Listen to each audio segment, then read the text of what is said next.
Ito raw hong misa ng pasasalamat para kay Pope Francis. Idaraos daw ho sa Tacloban City ngayong araw.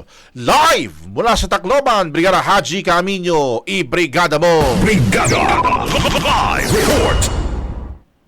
Brigada Abs, isang misa nga ang idaraos para sa yumaong si Pope Francis dito sa Tacloban City, Leyte.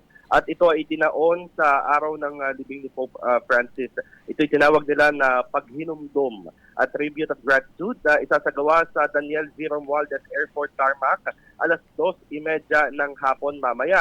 Inaasahang magtitipon-tipon dito ang mga residente ng Eastern Visayas upang alalahanin at sama-samang kilalanin si Pope Francis.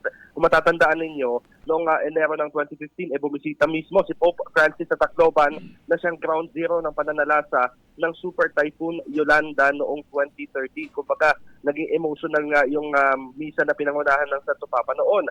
Matapos nila ang mahigit 10 taon, mula noong bumisita si Lolo Kiko, nais naman ng mga residente na sabay-sabay na sabihin, damong salamat Pope Francis, di ka namon makakalimtan.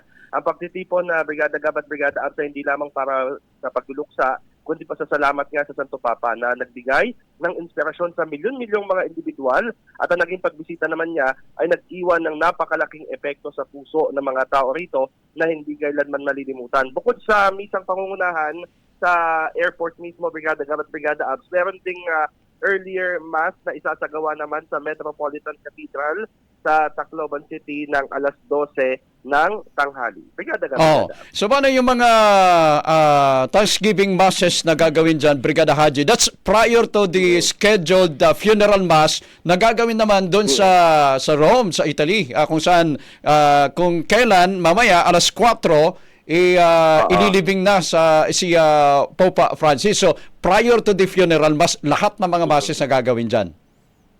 Yes, tama yan, Brigada.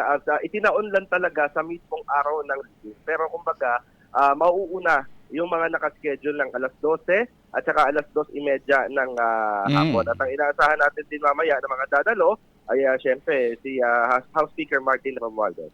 Siyempre, special si Pope para sa mga taga-Tacloban, Brigada Haji, kasi nga, nung time na down sila, isa si Pope sa mga nag-lift na kanilang spirit dahil sa kanyang pagbisita dyan sa lugar.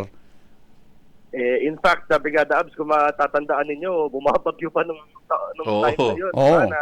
Na umuulan na napakalakas, tapos nakakapote pa si Pope Francis nung siya ay nagdaos ng misa. Naging emotional dahil sabi ni Pope Francis, medyo na late lang siya but I am here.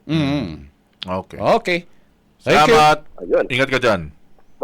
Maraming salamat. In the heart of changing lives, ako si Brigada Haji Camino ng 105.1 Brigada News FM Manila, the Music and News Authority.